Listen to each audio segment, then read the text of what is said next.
بسم الله الرحمن الرحيم. يا أيها النبي إنا أرسلناك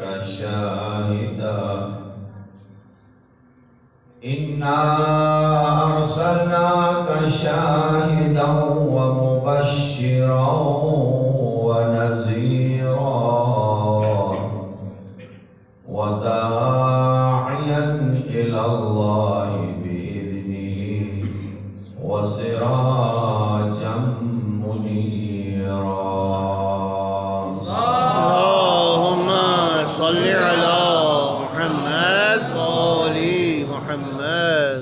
پروردگار اپنی رحمت سے رحمت للعالمین کی محبت و شفاعت و زیارت نصیب فرما.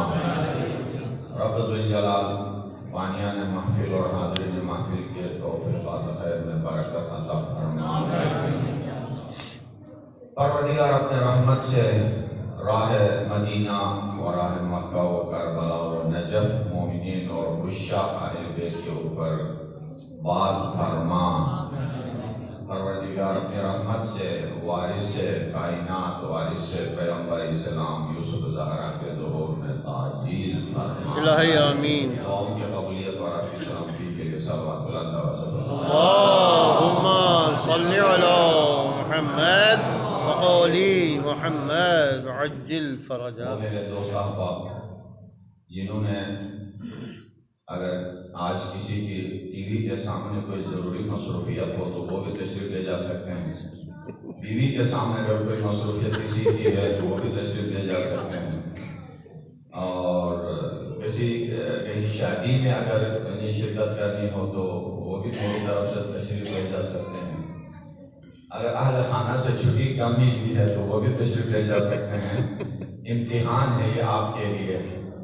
یہ میں ابھی عرض کر رہا تھا کہ منبر پہ یا مردوں میں بولتے ہیں تو زور و غضب کے ساتھ، بیوی کے سامنے نہایت ادب کے ساتھ. جی واہ. بہت ساری آپ کی مصروفیات میں اور یہ امتحان آزمائش ہے. یہ ساری چھوڑ کے آپ فرش محفل کی زینت پر گئے. یہی خلوص کی نشانی ہے. بہت خوب جی. فارغ ذہن پہ کون کہاں نہیں جاتا ہے. مشکل وقت میں انسان پہچانا جاتا ہے مختلف حالات اور صورتوں کی نسبت. ابھی یوسف بھائی اشعار میں عید کا ذکر کر رہے تھے، وہیں سے گفتگو کا آغاز کرتا ہوں. گرمیوں کی چھٹیوں میں موسم میں گلگت میں تھا. وہاں جنوبی پنجاب کا کوئی مہمان، میرے بھائی کا کوئی دوست جو ایجوکیشن سے مربوط تھے، فیملی ساتھ سمیت تشریف لائے. اہل سنت تقریباً دیوبندی مسلک کے. رات بھر ہم اس سے گفتگو میں مصروف رہے مکتب تشیع کے بارے میں. میں آخر میں کہنے لگا میں یہ ساری چیزیں مانتا ہوں، ایک بات میں کبھی نہیں مانوں گا. یہ عجیب بات ہے. میں نے کہا کیا؟ عید اسلام میں صرف دو ہیں، چھوٹی عید بڑی عید. یہ عید میلاد النبی کہاں سے آ گئی؟ ہاں، یہ نئی عید انہوں نے ایجاد کیا ہے. عید یا عید بقرہ ہے، یہ عید فطر ہے. اس کے علاوہ عید میلاد النبی کے نام سے. میں نے کہا اگر میں ثابت کر دوں کہ قرآن مجید کی روشنی میں یہ سب سے بڑی عید ہے، کیا بات ہے. عیدوں سے یہ بڑی عید ہے، اگر یہ نہ ہوتی تو وہ بھی نہ ہوتی. تو ذرا نام ہو گیا. قرآن سے ثابت کرو گے؟ ہاں قرآن سے ثابت کروں گا. ہاں تو سورہ مائدہ کی آخری آیت میں نے تلاوت کی کہ بنی اسرائیل نے بطور معجزہ حضرت عیسیٰ سے طلب کیا کہ تو اللہ کا نبی ہے تو ہمیں معجزہ دکھا. کیا؟ دسترخوان ہو، اس میں کھانے کی چیزیں ہوں، آسمان سے اتر جائے اور ہم کھا لیں، تب مانیں گے کہ تو اللہ کا نبی ہے. ٹھیک ہے. آواز آئی حضرت عیسیٰ علیہ السلام کے درخواست پر رب الجلال نے فرمایا یہ تو ہم کر لیں گے، لیکن پھر بھی اگر باز نہ ہو تو ہاں پھر انجام اچھا نہیں رہے گا. سب نے کہا نہیں ہم مان جائیں گے. دست مبارک حضرت عیسیٰ اٹھا کے بارگاہ الہی میں دعا کی. اللہم انزل علینا مائدۃ من السماء تکون لنا عیدا لاولنا و آخرنا اور قرآن مجید میں عید صرف اسی جگہ ہے، ایک جگہ وہ مائدہ کے معنی ہے دسترخوان، پورے سورے کا نام پڑ گیا ہے۔ بالکل کھانے پینے کی چیزیں اس کو مائدہ کہا جاتا ہے۔ بعض جگہوں پہ لکھا ہوگا، ہوٹلوں کے نام بھی مائدہ لکھ لیتے ہیں، جہاں مائدہ ہوٹل اس طرح مضاف لکھا ہے۔ اور عید کا نام بھی یہاں ہے۔ پروردگار مائدہ یعنی دسترخوان ہمارے پر نازل فرما جو مختلف طعام سے مشتمل ہو، وہ ہمارے گزشتہ و آئندہ سب کے لیے عید کا دن قرار پائے۔ بہت خوب۔ اندازہ کیجئے کہ اگر کھانے والی چیزیں جو کچھ مختصر عرصے کے علاوہ کوئی دوام نہیں ہے، ان میں ختم ہونے والی چیزیں یا چخ کے یا سڑ کے ختم ہو جاتی ہیں، بالکل، لیکن ایک نبی کی فریاد سن کر نازل ہونے سے اگر وہ دن عید قرار پائے تو آج وہ ہستی تشریف لے کے آئے ہیں۔ نہ ہوتے نہ یہ کائنات ہوتی، ماشاءاللہ جی، نہ قرآن، نہ دین، نہ اسلام، نہ امامت، کچھ بھی نہیں ہوتا، کچھ بھی نہیں ہوتا۔ نہ گارڈن میں یہ مسجد ہوتی، نہ نمازیں محفل ہوتی، اور نہ ناصر بھائی اپنا کلام پیش کرتے، نہ جعفر صاحب، کچھ بھی نہیں ہوتا۔ فرمائیے عید کا دن تمام آیات کا سربراہ و سرپرست میلاد پیغمبر اسلام علیہ السلام۔ بہت خوب، سبحان اللہ۔ اس لیے کہ کائنات میں کوئی چیز نہیں تھی ذات وحدہ لا شریک کے بعد سب سے پہلے جن ہستیوں کے نور کو خلقت وجود عطا کیا خالق کائنات نے، انہیں انوار قدسیہ کا نور، امکان کا گلشن تھا، نہ ہستی کی کلی تھی، نہ نار جہنم تھا، نہ جنت کی ہنسی تھی، نہ عرش معلا تھا، نہ دنیا یہ بنی تھی، نہ دشت و دمن تھے، نہ یہ دنیا بے ہری تھی۔ تب نور محمد کو بنایا کہ خدا ہے، اس نور نے دنیا کو بتایا کہ خدا ہے۔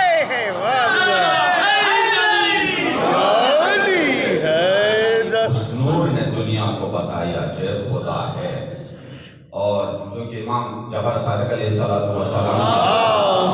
صلی علی محمد دونوں انوار قدسیہ کے فرمودات سے اپنے وجود کو معطر کرتے جائیں۔ مولا نے فرمایا کہ لولانا ما عبد الرحمن، اگر ہم نہ ہوتے، نہ آسمان والوں کو نہ زمین والوں کو کسی کو کیا معلوم کہ رحمان کیا ہے اور رحمان کی عبادت کیا ہے۔ بہت خوب، بہت خوب۔ فرشتوں نے ہم سے سیکھا ہے۔ سب سے پہلے جب فرشتوں کو پیدا کیا، نظر پڑ گئی انوار قدسیہ اہل بیت اطہار کے اوپر، پنجتن پاک کے اوپر۔ فرشتوں کے تعجب میں اضافہ ہوتا گیا اور اہل بیت اطہار کلمات میں تبدیلی کرتے گئے، بڑھاتے گئے۔ فرشتوں نے خیال کیا سب سے بڑے یہی ہیں، ہم نے کہا سبحان اللہ، کوئی ہستی ہے جس میں ہمیں بڑا بنایا ہے۔ انہوں نے خیال کیا کہ نعمت والے یہی ہیں، ہم نے کہا الحمدللہ۔ فرشتوں نے خیال کیا شاید الہ و معبود یہی ہیں، ہم نے کہا لا الہ الا اللہ۔ فرشتوں نے سوچا ان سے بڑا کوئی نہیں ہو سکتا، ہم نے کہا اللہ اکبر۔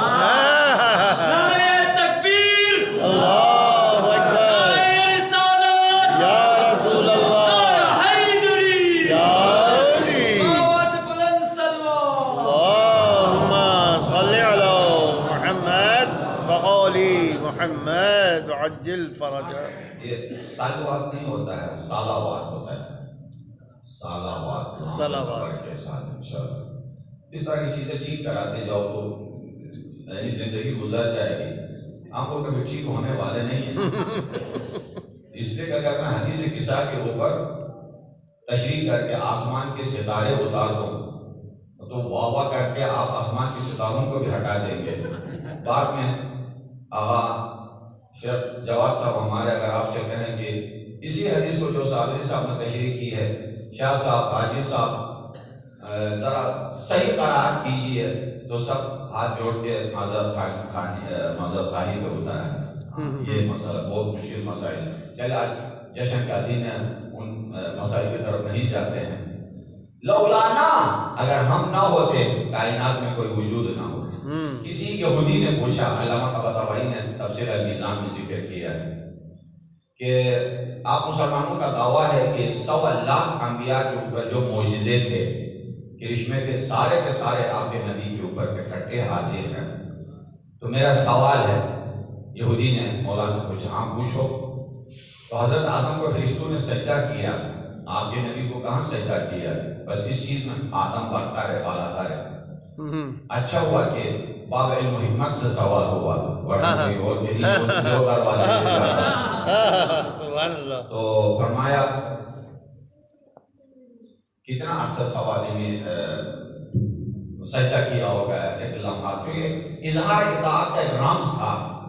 ایک لمحہ، 2 لمحہ، دن، ہفتہ، 10 دن، مہینہ، سال، صحیح، یہ زیادہ فضیلت ہے یا آدم کے پیدا ہونے سے کئی ہزار سال پہلے سے شروع ہو، قیامت تک جاری ہو، اللہ شامل ہو، فرشتے اور سارے انسانیت مل کے میرے حبیب پر درود و سلام بھیجتے ہیں، حبیب پر درود و سلام دیتے ہیں، یہ فضیلت زیادہ ہے یا ایک لمحہ سجدہ کرنا وہ فضیلت زیادہ ہے؟ کون تو نبی ہے، مشہور ہے نا، جو کسی ضمن میں ایک اور مسئلے کو حل کرتے ہیں۔ حال ہی میں کراچی کے سیمینار کے اندر تکفیری گروہ نے کہا کہ یہ علی و ولی اللہ کہنا یا خلیفہ بلا فصل کہنا دہشت گردی، یہ ہمارے لیے قابل برداشت نہیں ہے، ہمارے ایمان کا مسئلہ ہے، ہمیں بھی پتا ہے ہمارے ایمان کا مسئلہ ہے۔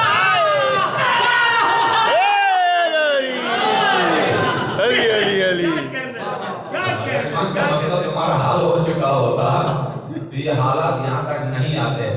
خلیفہ بلا فصل کہنا یہ دہشت گردی ہے، توہین صحابہ ہے، اور ہم یہ ہونے نہیں دیں گے۔ عجیب ہے، جب میدان غدیر میں اعلان ہوا من کنت مولاہ فعلی مولا اللہم وال من والاہ وعاد من عاداہ، تو بلا فصل ہونے کا اعلان ہو گیا۔ بالکل ٹھیک ہے، سب سے پہلے خلیفہ بلا فصل ہونے کی تصدیق کرنے مبارکبادی کے ساتھ آپ پر ہاتھ رکھ کر کور تشریف لے گئے فاروق طلب اس لیے استعمال کر رہا ہوں، ابھی کام آئے گا۔ حضرت فاروق سب سے پہلے تصدیق کرنے والا فاروق، آخر میں انکار کرنے والا فاروق ہی۔ تو یہ اہل سنت ہمیں لکھ کے دے دیں کہ فاروق کو سمجھ میں نہیں آیا تھا، فاروقی کو سمجھ میں آیا۔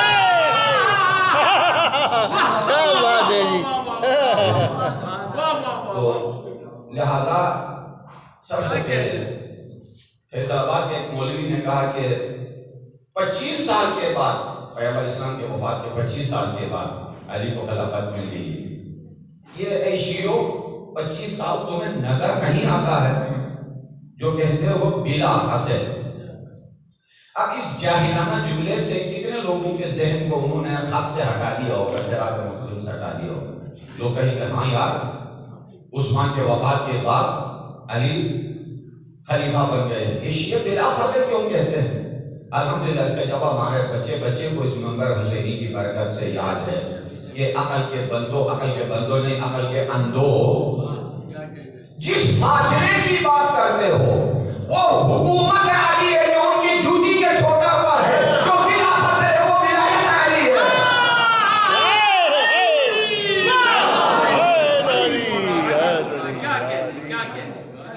بلا فصل ولایت علی، حکومت علی اور ولایت علی، امامت علی، دونوں۔ حکومت علی خود مولا کائنات نے فرمایا کہ یہ سانپ کے زہر سے بھی خطرناک ہے، بے شک، نفرت آمیز ہے، بکری کے ناک سے بہنے والے پانی سے بھی گیا گزرا ہے، پھٹی ہوئی جوتی سے بھی گئی گزری ہے یہ۔ اما ولایت علی اور بلا فصلی، خلافت بلا فصلی کو جدا کرنا نبی سے اتنا مشکل ہے جیسا سورج سے کرنیں چھیننا مشکل ہے، آگ سے حرارت جدا کرنا مشکل ہے، سبحان اللہ، گلاب سے خوشبو چھیننا مشکل ہے۔ اس کو 2 مصروں میں ادا کیا ہے کہ کعبے کی طرف فاطمہ بنت اسد آئی، جب آ گئی کعبے میں تو حق کی مدد آئی، وہ لم یلد کے لطف سے لینے ولد آئی، اور گھر کی طرف لے کے گلے سب سبد آئی۔ اصل مقصد آخری شعر میں لے کے گھر کی طرف لے کے بلے سر سبد آئی سورج ہے نبی چاند کی تصویر علی ہے قرآن محمد ہے تو تفسیر علی سورج ہے نبی چاند کی تصویر علی ہے قرآن محمد ہے تو تفسیر علی ہے بات کو آپ حوالہ دے سکتے ہیں تین مختصر اور سادہ مشہور احادیث کے حوالے سے پیغمبر اسلام نے کیا فرمایا اول ما خلق اللہ نوری سارے مسلمان کہیں گے بالکل صحیح ہے دوسری حدیث سنائیں کنت نبیا وکان آدم بین الماء والطین میں آدم بننے سے پہلے کا نبی ہوں سارے مسلمان کہیں گے بالکل صحیح ہے تیسری حدیث انا وعلی من نور واحد سارے کہیں گے بالکل صحیح ہے اب تینوں حدیث کا نتیجہ کیا نکلا ایک ہی نور کا ایک حصہ جس طرح آدم سے پہلے نبی تھے نبی تھا اسی نور کا دوسرا حصہ آدم سے پہلے ولی تھا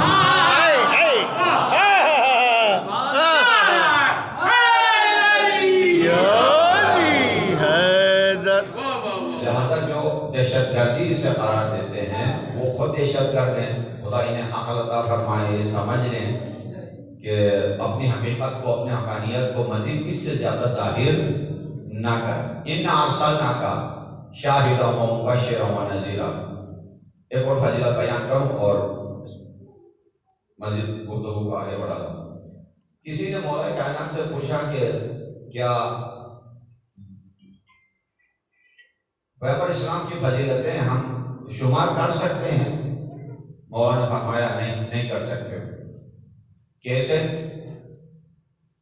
کہا کہ یہ دنیا جتنی ہے دولت زمین دولت آسمان دولت ظاہری دولت باطنی آسمان اول دوم سارا اللہ کی نعمتیں ہوائی زمینی فضائی اندرونی یہ سارا شمار کر سکتے ہو کہا نہیں یہ ممکن ہی نہیں ہے مولانا نے فرمایا جس کی نعمتیں شمار کرنا اتنا زیادہ ہو کہ آپ کے لیے ناممکن ہو اسے قرآن مجید نے متاع قلیل قرار دیا بہت ہی لٹل بہت معمولی تھوڑی سی تو جو تھوڑی سی ہو وہ بے شمار ہو قلیل تمہارے شمار کرنا مشکل ہو تو میرے حبیب کو اللہ نے فرمایا انک لعلی خلق عظیم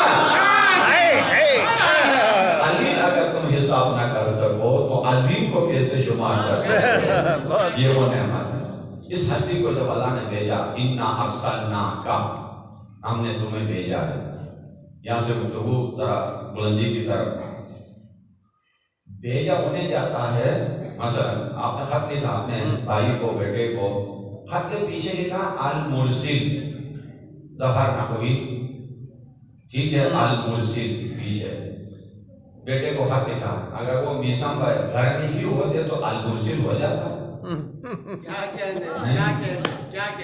ارسال کب کیا جاتا ہے کہ مرسل الیہ مرسل سے فاصلہ رکھتا ہوں بالکل بے شک جب ادھر اقرب من حبل مرسل اقرب من حبل الورید ہے بالکل مجھے میری جان سے بھی زیادہ قریب ہے جس کو بھیجا ہے میرے لیے بھیجا ہے وہ بھیجنے والا مجھ سے میری جان سے بھی زیادہ قریب ہے تو ارسال کا مطلب کیا ہے ایک دوسرا ابھی آپ نے آغا صاحب کے اختتام میں نماز پڑھی مغرب کی 3 رکعت پڑھتا ہوں قربتاً اللہ فرش محفل بچھاتا ہوں قربتاً اللہ فرش ادا قربتاً اللہ جتنی بھی عبادتیں ہیں قربت کے معنی کیا ہے اللہ کے قریب ہونا صحیح قریب وہاں ہوا جاتا ہے جب فاصلہ ہو جی جب اقرب من حبل الورید ہے تو قریب ہونے کا کیا مطلب بالکل جان سے بھی زیادہ قریب ہو کر میری زندگی کے رگ رگ میں اس کی رحمت شامل ہونے کے باوجود کیا کہلوایا ادھر سے ارسلنا اور ادھر سے قربتاً اللہ وجہ کیا ہے وجہ اگر ڈھونڈنا ہے مناجات امیر المومنین مسجد کوفہ اعمال دیکھیے فاصلہ دیکھیے فاصلہ کتنا بڑا فاصلہ لگتا ہے بڑا فاصلہ ہے اس فاصلے کو اللہ تعالیٰ پور کرنا چاہتا ہے وہ فاصلہ کیا ہے فاصلہ یہ الہی انت العزیز انت الخالق وانا المخلوق انا میں، انت المالک وانا المملوک، انت الحی وانا المیت، انت الرازق وانا المرزوق، انت الغنی وانا الفقیر، انت العزیز وانا الحقیر۔ کتنا بڑا فاصلہ ہے، ساجد و مسجود کا فاصلہ، بہت خوب، ساجد و مسجود کا فاصلہ، بالکل آپ و معبود کا فاصلہ، بالکل، حی و میت کا فاصلہ، محتاج اور غنی کا فاصلہ، مالک و مملوک کا فاصلہ، خالق و مخلوق کا فاصلہ۔ جب اللہ تعالیٰ نے اس فاصلے کو کم کرنا چاہا تو وسیلے کو بھیجا۔ فاصلہ وہاں رہتا ہے جہاں وسیلہ نہ ہو، وہاں فاصلہ نہیں رہتا۔ کیا کس چیز کی ضرورت تھی؟ فاصلے کو کم کرنے والا وسیلہ، کہ انسان کو ذرے ناچیز سے اٹھا کر دانا فتح تک لے جائے، اور خطرے کو بحر آب بنا دے، ذرے کو آفتاب بنا دے، جگنوں کو شمس و نہار بنا دے۔ کیا چیز ضرورت تھی؟ کس کو وسیلہ بنایا؟ اگر وسیلہ رحمت الہی ہے تو رحمت للعالمین کو بنا کے دے، اگر وسیلہ ہدایت الہی ہے تو ہادی کل شیء کو بنا کے دے گا، اگر وسیلہ نور ہے تو سراج منیر کو بنا کے دے گا، اگر وسیلہ شاہد ہے تو انا ارسلناک شاہدا ومبشرا ونذیرا بنا کے بھیجا، اگر وسیلہ علم ہے تو قرآن مجید کو اور علم کے دروازے کو حکمت کو ساتھ بنا کے بھیجا تاکہ انسان قریب ہو جائے۔ اب قریب کا مسئلہ ابھی حل نہیں ہوا ہے، قریب سے مراد کوئی اسلام آباد سے آیا، کوئی کہیں سے، کوئی کہیں سے، ادھر اکٹھے ہو گئے ریور گارڈن کے مسجد کے بیسمنٹ کے اندر، یہ قریب نہیں ہے۔ بے شک، جو علمی تمہید کی جو زحمت آپ کو دی ہے اس کا نتیجہ یہ ہے، قریب ہونے کا مطلب یہ ہے کہ انسان طبیعت خاکی کی کشش سے تنزل کی طرف جا رہا ہوتا ہے، لیکن اللہ تعالیٰ اسے نور فطرت کی انرجی سے اپنے طرف بلا لیتا ہے۔ کیا بات ہے کہ ایسے انرجی اور ایسی صفات اپنے اندر پیدا کرے کہ وہ زوال کے سفر کو ترک کر کے کمال کی طرف جائے، اور ایسا کمال کہ حی میت کے صفات کے حی قیوم کے صفات کا مظہر بن کر ایسے کمالات ڈھونڈے کہ مرنے کے بعد بھی نہ مرے۔ بشر کو ہم نے بنایا ہے بندگی کے لیے، کتاب خالق یکتا ہے روشنی کے لیے، چراغ عقل سوارا ہے آگہی کے لیے، فراز دار پہ مرنا ہے زندگی کے لیے۔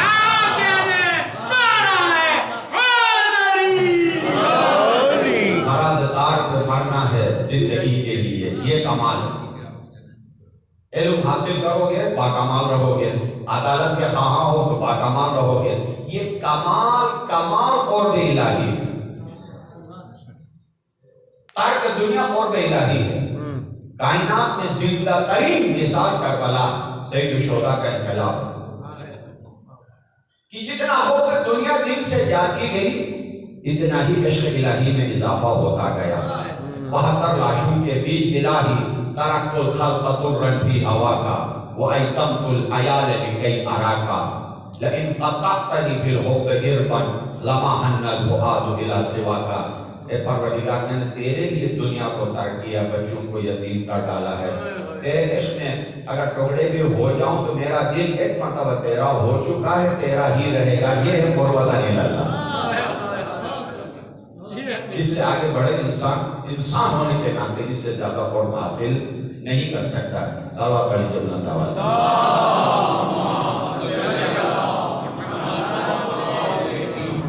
اس دنیا کو اٹھانے کے لیے، خاویدہ دنیا کو بیدار کرنے کے لیے، مرتب دنیا کو زندہ کرنے کے لیے، ذلت کی طرف جانے والی دنیا کو عزتدار بنانے کے لیے، بچھڑی ہوئی دنیا کو یکساں بنانے کے لیے، ریت کے ذرات کو سونے کے پہاڑ بنانے کے لیے، بزدلوں کو بہادر بنانے کے لیے، تمام دنیا کے کمالات کو ذات محمد مصطفیٰ میں اکٹھا کر کے اللہ تعالیٰ نے بھیجا اور ایسی صفات کی چند مختصر لمحے میں ذہن انسانیت پر سکہ جمایا۔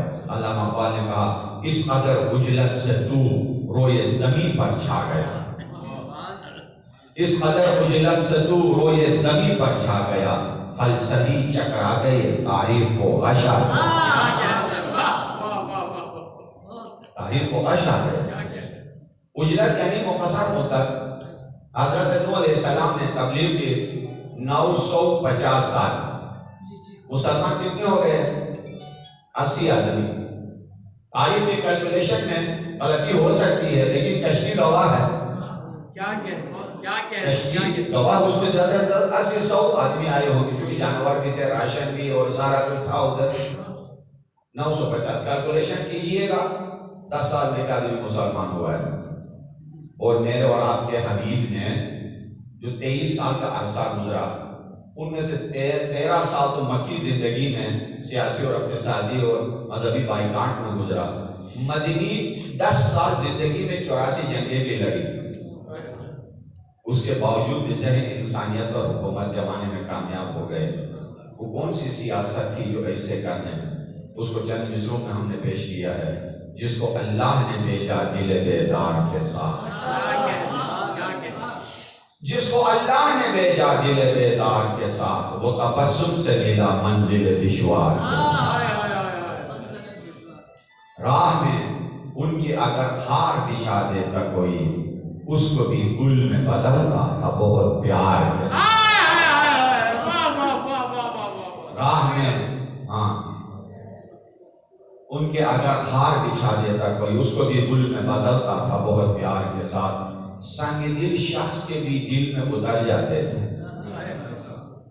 سنگ دل شخص کے بھی دل میں اتر جاتے تھے، نیک کردار سے اور گوہر گفتار کے ساتھ۔ اور تکفیریوں کو یہ جواب ہے کہ قلب مغموم نبی شیخ کا عزا خانہ تھا، سوچ کر بغض رکھو شیخ کے عزادار، سوچ کر بغض رکھو شیخ کے عزادار کے ساتھ۔ نہر کوثر ہے رواں بحر نجف کی جانب، نہر کوثر ہے رواں بحر نجف کی جانب، ایسا رشتہ ہے ملا حیدر کرار کے ساتھ۔ مصطفیٰ شیر خدا فاطمہ شبیر و حسن، زندگی ہو تو مزہ ہے انہی انوار کے ساتھ۔ صلوات پڑھیے اللہم صلی علی محمد وعلی محمد۔ آپ کس رسول کے جشن منانے آئے؟ محمد مصطفیٰ صلی اللہ علیہ نہیں، وہ رسول جسے اللہ نے بھیجا ہے وہ، یا وہ رسول جنہیں مسلمانوں کے ذہن نے تارایا، جسے اللہ نے بھیجا، وہ ہے جسے اللہ نے بھیجا ہے۔ اس کی تعریف قرآن مجید ہے، پورا قرآن، بے شک۔ جن کو مسلمانوں نے تراش کے بنایا ہے وہ مسلمانوں کی کتابوں میں ڈھونڈے۔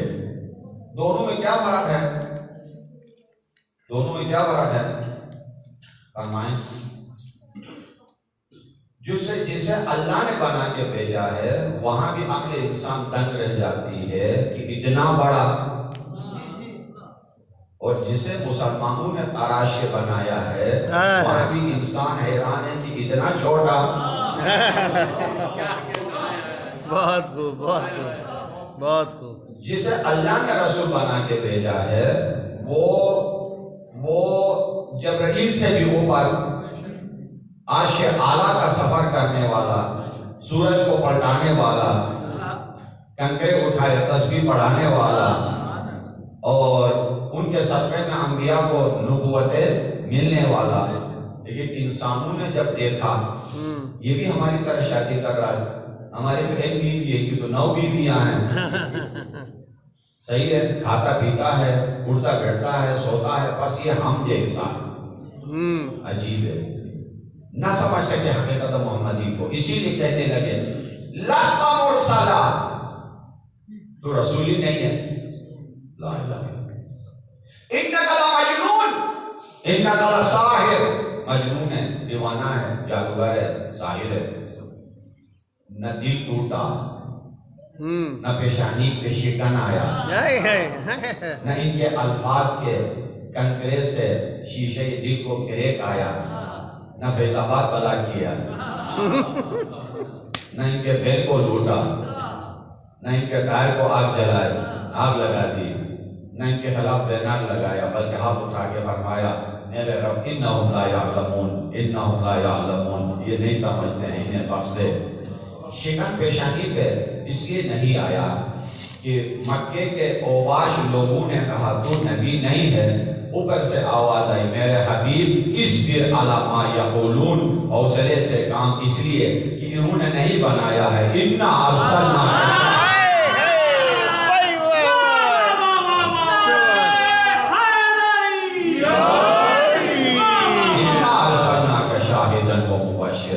ہم نے بنا کے بھیجا ہے، انہوں نے نہیں بنا کے بھیجا۔ بہت خوب، سبحان اللہ۔ میں آپ سے سوال کرتا ہوں، آیا یہ لست مرسلہ کہ تو رسول نہیں ہے، یہ صرف مشرکین مکہ نے کہا یا مسلمانوں نے بھی کہا؟ مسلمانوں نے بھی کہا، مشرکین نے بھی۔ مشرکین مکہ نے لفظاً کہا ہے، پریکٹیکل نہیں کر سکے، پریکٹیکل نہیں کر سکے۔ مسلمانوں نے پریکٹیکل کر کے دکھایا کہ تو رسول نہیں ہے۔ یہ بھی جملہ ہے نا، بہرحال حوصلہ اور جرأت چاہیے، اور وہ بھی معمولی مسلمانوں نے نہیں، بڑے بڑے مسلمان تھے، انہوں نے وہی جملہ ہے۔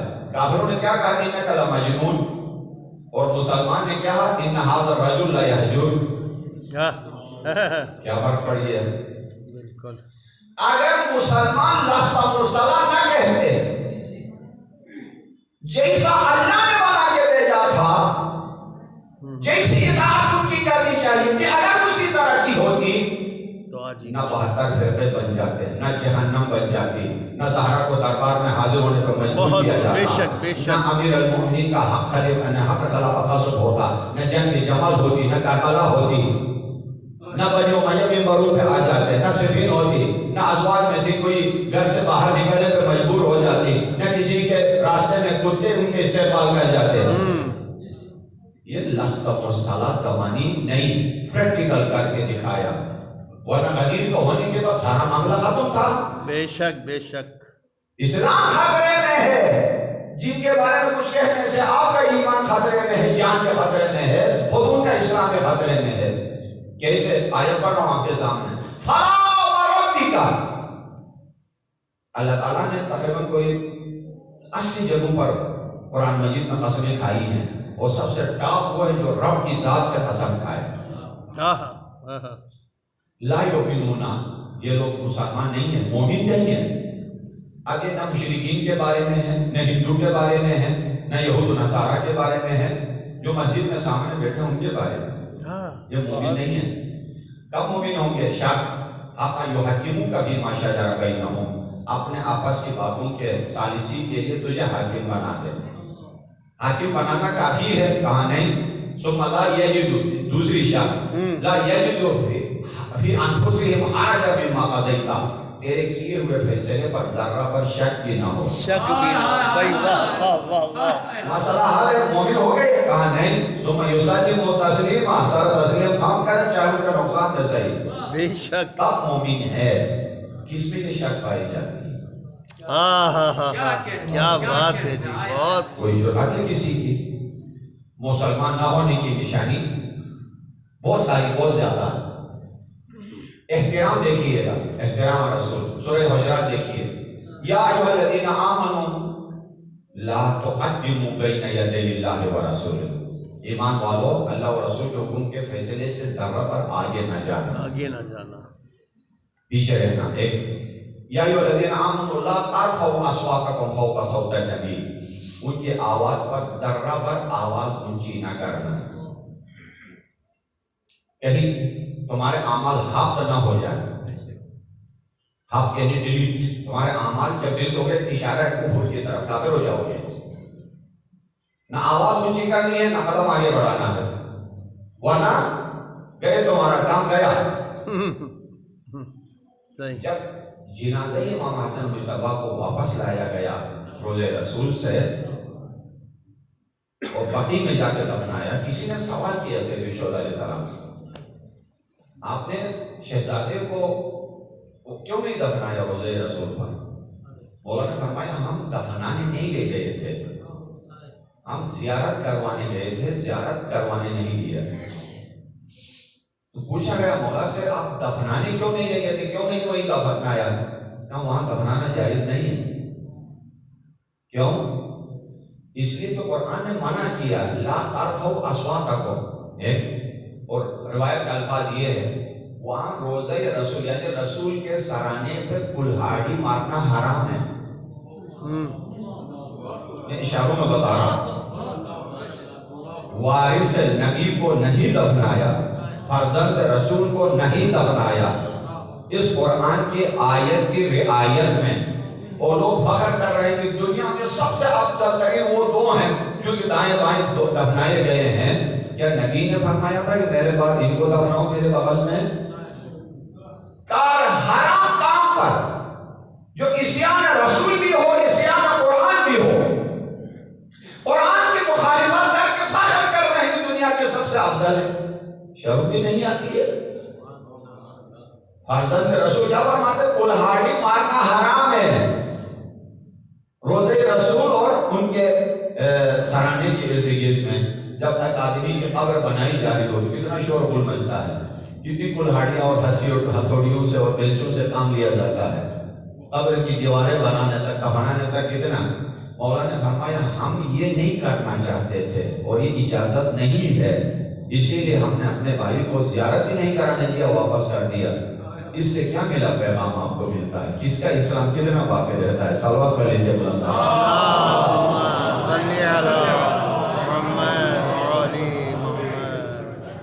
بہت مشکل مراحل ہے یہ۔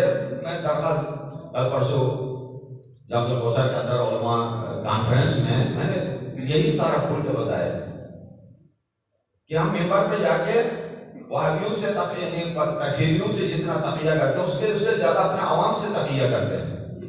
نہیں مان کوئی اعتراض کرے، کوئی کسی کو بات سمجھ میں نہ آئے، کوئی ناراض ہو جائے، کوئی کچھ ہو جائے وغیرہ، ہونے دے کہ عوام ناراض ہو جائے تب اللہ راضی ہو جائے۔ کیا کہنے اس کے علاوہ ممکن نہیں ہے۔ سید شہداء علیہ السلام نے پوچھا اپنے بابا سے کہ میرے جد امجد کی سیرت بتائیے کہ انفرادی سیرت ان کی کیسی تھی۔ میں اپنے گفتگو کے آخری مرحلے میں آ رہا ہوں، ورنہ میرے الفاظ کے چوگون سے زیادہ آپ کے ٹی وی کے چھکے زیادہ آپ کو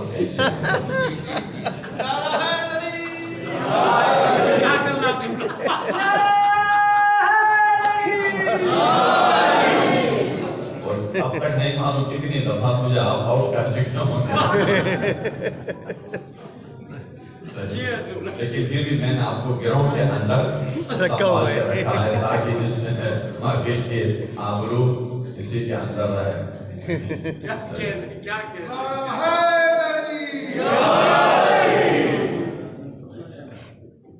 فرمایا کہ آپ کے جد امجد اپنے اوقات کو 3 حصوں میں تقسیم فرماتے تھے، 3 حصوں میں تقسیم فرماتے تھے۔ ایک حصہ اپنے رب کے ساتھ مناجات کے لیے، ایک حصہ اہل و عیال اور مہمان اہل و عیال کے لیے، ایک حصہ مہمان کے لیے اور ایک حصہ استراحت و آرام کے لیے۔ اور جو حصہ اپنے اہل و عیال کے لیے ہوتا تھا وہ بھی مہمانوں کو دیا کرتے تھے۔ کسی محفل میں ان کے سامنے کوئی کسی کی غیبت نہیں کر سکتا تھا، جتنی بھی باتیں کریں ایک لفظ بھی غیر ضروری ان کے زبان سے صادر نہیں ہوتا۔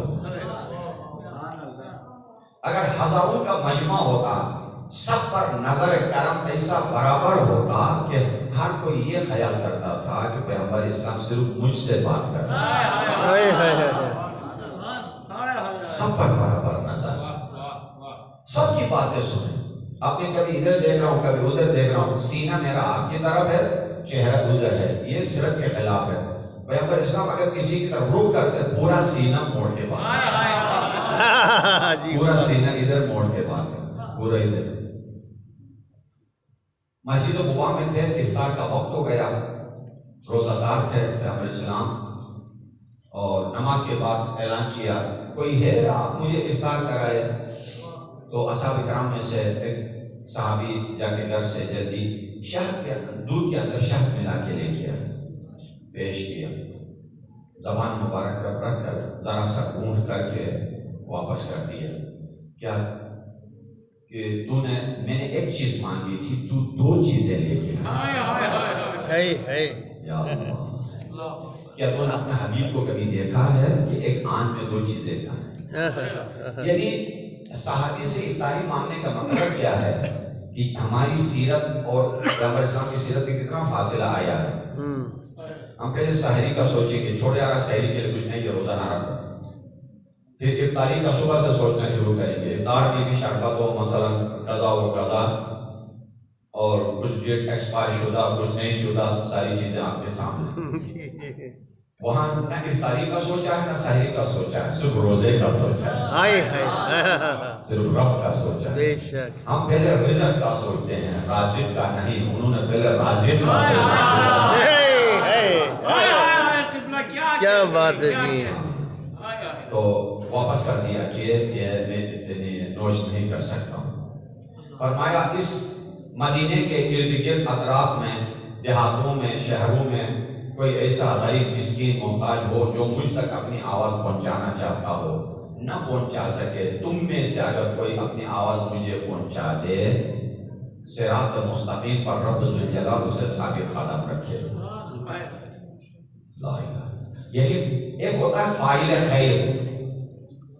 آپ نے یہ بلڈنگ خرچ کیا ہے، تعمیر کیا الحمدللہ، بہت ہمارے باعث فخر کمپلیکس ہے، اس میں آپ خیر والے کوئی اور ہیں، آپ واسطہ یہ خیر ہے، آئیے دونوں کا برابر ہے۔ فاعل خیر وہ واسطہ یہ خیر، اجر دونوں کا برابر ہے۔ تو پیغمبر اسلام نے فرمایا اگر خیر نہیں کر سکتے ہو تو واسطہ خیر بنو، خیر کا واسطہ بنو، ان کے لیے بھی یہی اجر ہے۔ اور سلام میں کوئی پہل نہیں کر سکتے تھے۔ مولا کائنات فرماتے ہیں کہ میرے سامنے بھی جو بھی آئے گا میں سلام اسے کروں گا سوائے جوان لڑکیوں کے۔ تو ہمارے استاد فرما رہے تھے کہ تم لوگ بھی کبھی جوان لڑکیوں کو سلام نہیں کرنا، اور تفریحی کچھ باتیں بھی ساتھ۔ بہرحال بہت مشکل ہے عزیزان،